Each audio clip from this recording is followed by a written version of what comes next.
di Bali. Dapat kita ketahui sendiri bahwa Bali menyimpan banyak sekali keajaiban dan keindahan. Namun, tahukah kalian, di balik keindahan yang dapat kita nikmati saat ini, ternyata Bali menyimpan kisah-kisah perjuangan yang sangat mendalam dan memiliki banyak arti dan juga nilai moral. Bagaimana kisah-kisahnya atau apa yang terjadi di Bali? Mari kita cek lebih lanjut. Yeah, it's rewind time. Pernahkah kalian mendengar mengenai Puputan Margarana? Ya, Puputan Margarana memang identik dengan Bali. Karena Puputan Margarana adalah perang yang banyak sekali orang katakan sebagai perang terbesar yang terjadi di Bali, di mana menewaskan banyak sekali orang yang memakan banyak sekali korban jiwa. Nah, Puputan Margarana ini bagaimana sih latar belakangnya? Bagaimana kronologinya? Nah, mari kita cek lebih lanjut.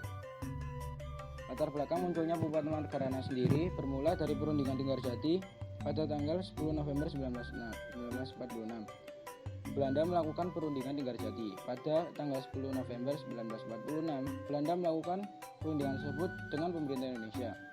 Linggarjati jadi sangat menguntungkan Belanda. Melalui Linggarjati, Belanda hanya mengakui Sumatera, Jawa, dan Madura sebagai wilayah teritorial Indonesia secara de facto, sementara tidak untuk Pulau Seribu Hidangan, Dewata, dan juga Bali. Dan selanjutnya, Belanda diharuskan sudah meninggalkan daerah de facto paling lambat tanggal 1 Januari 1949. Pada tanggal 2 dan 3 Maret 1949, Belanda mendaratkan pasukannya kurang lebih 2.000 tentara di Bali yang diikuti oleh tokoh-tokoh yang memihak Belanda. Tujuan dari pendaratan Belanda ke Bali sendiri adalah untuk menegakkan berdirinya negara Indonesia Timur. Pada waktu itu, Letnan Kolonel I Gusti Ngurah Rai yang menjabat sebagai Komandan Resimen Nusa Tenggara sedang pergi ke Yogyakarta untuk mengadakan konsultasi dengan markas tertinggi TRI, sehingga dia tidak mengetahui tentang pendaratan Belanda tersebut. Niat menjadikan Bali sebagai negara Indonesia Timur. Belanda menambah kekuatan militernya untuk menancapkan kuku imperialis lebih dalam di Bali. Pasca Linggarjati, sejumlah kapal banyak mendarat di pelabuhan lepas pantai Baling. Ini juga barangkali yang menyebabkan meletusnya Puputan Jagaraga yang dipimpin oleh Kerajaan Buleleng. Keadaan ini membuat suhu perpolitikan dalam negeri sedikit tidak stabil atau goyah. Sebagian pihak menilai perjanjian Linggarjati merugikan Republik Indonesia. Rakyat Bali kecewa karena berhak menjadi bagian dari kesatuan Republik Indonesia. I Gusti Ngurah Rai yang saat itu menjabat sebagai Komandan Resimen Nusa Tenggara digoda oleh Belanda. Sejumlah tawaran menggiurkan disodorkan untuk meluluhkan hati sang kolonel agar membentuk negara Indonesia Timur. I Gusti Ngurah Rai yang saat itu berumur 29 tahun lebih memilih Indonesia sebagai tanah airnya. Di saat pasukan Belanda sudah berhasil mendarat di Bali, perkembangan politik di pusat pemerintahan Republik Indonesia kurang menguntungkan akibat perundingan Linggarjati, di mana Pulau Bali tidak diakui sebagai bagian wilayah Republik Indonesia. Pada umumnya, rakyat Bali sendiri merasa kecewa terhadap isi perundingan tersebut karena mereka merasa berhak masuk menjadi bagian negara kesatuan Republik Indonesia. Terlebih lagi ketika Belanda berusaha memujuk Letnan Kolonel I Gusti Ngurah Rai untuk diajak membentuk negara Indonesia Timur. Untung saja ajakan tersebut ditolak dengan tegas oleh I Gusti Ngurah Rai. Bahkan dijawab dengan perlawanan bersenjata pada tanggal 18 November 1946. Pada saat itu, I Gusti Ngurah Rai bersama pasukannya, Ciung Wanara, berhasil memperoleh kemenangan dalam penyerbuan Ketangsi Nika di Tabanan. Karena geram, kemudian Belanda mengerahkan seluruh kekuatannya di Bali dan Lombok untuk menghadapi perlawanan I Gusti Ngurah Rai dan rakyat Bali. Selain merasa geram terhadap kekalahan dan pertempuran pertama, ternyata pasukan Belanda juga kesal karena adanya konsolidasi dan pemusatan pasukan Ngurah Rai yang ditempatkan di Desa Adeng, Kecamatan Marga Tabanan, Bali. Setelah berhasil mengumpulkan pasukannya dari Bali dan Lombok, kemudian Belanda berusaha mencari pusat kedudukan pasukan Ciung Wanara. Kronologi. Berikut ini terdapat beberapa kronologi pertempuran Puputan Margarana, yaitu sebagai berikut. Pada tanggal 16 April 1908, bermula dari patroli keamanan Belanda di wilayah Kelungkung pada tanggal 13 sampai 16 April 1908. patroli ini sudah ditolak Raja Klungkung karena dianggap melanggar kedaulatan kerajaan Klungkung. Belanda berdalih patroli ini untuk memeriksa dan mengamankan tempat-tempat penjualan candu sebagai konsekuensi monopoli perdagangan candu yang dipegang Belanda. Kerabat Raja Cokorda Gelgel yang berada di barisan penantang ini mempersiapkan suatu penyerangan terhadap patroli Belanda. Benar saja, serangan terhadap patroli Belanda terjadi di Gelgel. Serangan meledak ini membuat Belanda menderita kekalahan. 10 orang serdadu gugur termasuk Letnan Haremaker, salah seorang pemimpin serdadu Belanda. Di pihak Gelgel kehilangan 12 prajurit termasuk Hiputu Gledek. Pada tanggal 17 April 1908, Belanda mengeluarkan ultimatum yang isinya agar Buleleng mengakui kekuasaan Belanda, hak tawar karang harus diambil. Pada 21 April 1908, Klungkung kini jelas-jelas dalam posisi perang dengan Belanda. Ekspedisi khusus pun dikirimkan Belanda dari Batavia. Raja dan rakyat Klungkung diultimatum untuk menyerah hingga 22 April 1908. Raja Klungkung tentu saja menolak tudingan Belanda itu. Mulai 21 April 1908, Belanda membombardir istana Semarapura, Gelgel, dan Satria dengan tembakan meriam selama 6 hari berturut-turut. Sebelum melakukan serangan, Belanda mengeluarkan ultimatum yang isinya agar Buleleng 1. Mengakui kekuasaan Belanda, 2. Hak tawan karang harus dihapus, dan 3. Memberi perlindungan kepada perdagangan Belanda. Pada 27 April 1908, ekspedisi khusus dari Batavia tiba dengan kapal perang dan persenjataan lengkap di perairan Jumpai pada 27 April 1908 malam hari. Dari atas kapal, Belanda kembali lagi memberi ultimatum agar sampai tengah hari Raja Klungkung menyerah tanpa syarat.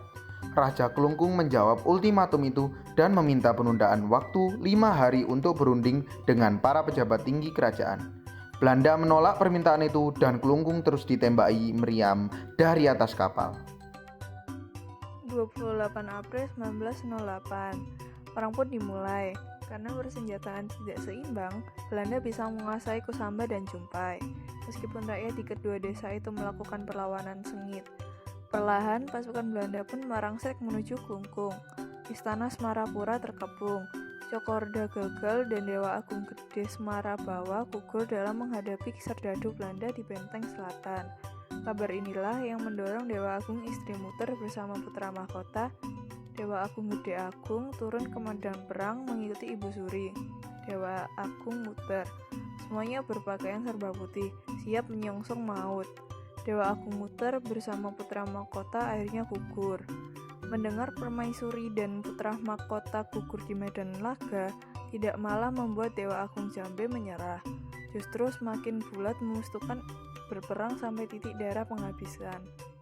Dewa Agung Jambe keluar diiringi seluruh keluarga istana dan prajurit yang setia maju menghadapi Belanda dengan gagah berani.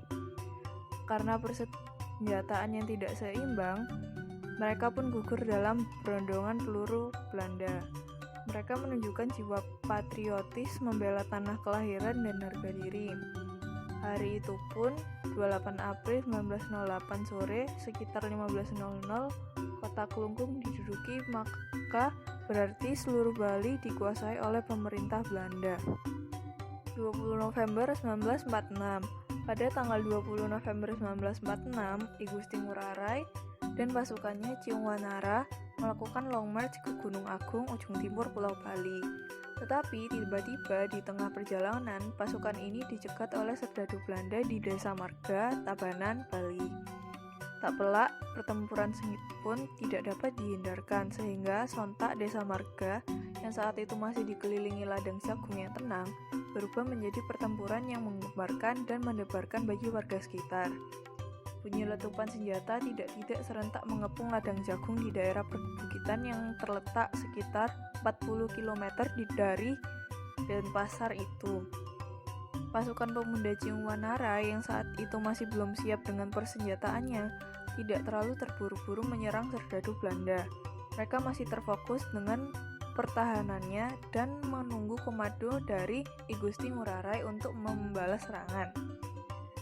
Begitu tembakan tanda menyerang diletuskan, puluhan pemuda menyeruak dari ladang jagung dan membalas sergapan tentara Indische Civil Administration atau NICA, bentukan Belanda. Dengan senjata rampasan, akhirnya Ciungwanara berhasil memukul mundur serdadu Belanda. Namun, ternyata pertempuran belum usai. Kali ini, serdadu Belanda yang sudah terpancing emosi berubah menjadi semakin brutal. Kali ini bukan hanya letupan senjata yang terdengar, namun Nica menggempur pasukan muda I Gusti Ngurah Rai ini dengan bom dari pesawat udara. Hamparan sawah dan ladang jagung yang subur ini kini menjadi ladang pembantaian penuh asap dan darah. Perang sampai habis atau puputan inilah yang kemudian mengakhiri hidup I Gusti Ngurah Rai.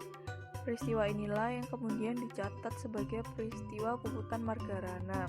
Malam itu pada 20 November 1946 di Marga adalah sejarah penting tonggak perjuangan rakyat di Indonesia melawan kolonial Belanda demi nusa dan bangsa. Bagaimana teman-teman? Sekarang kita tahu bersama bahwa kedamaian, ketentraman, dan keindahan Bali ini semua dapat tercapai karena tentunya dari perjuangan pahlawan-pahlawan kita terdahulu. Alangkah baiknya apabila kita sebagai generasi penerus bangsa terus meneruskan kemerdekaan Indonesia dengan semangat positif yang nantinya dapat membawa Indonesia ke jalan yang lebih baik lagi. Semangat terus dan ingat, merdeka!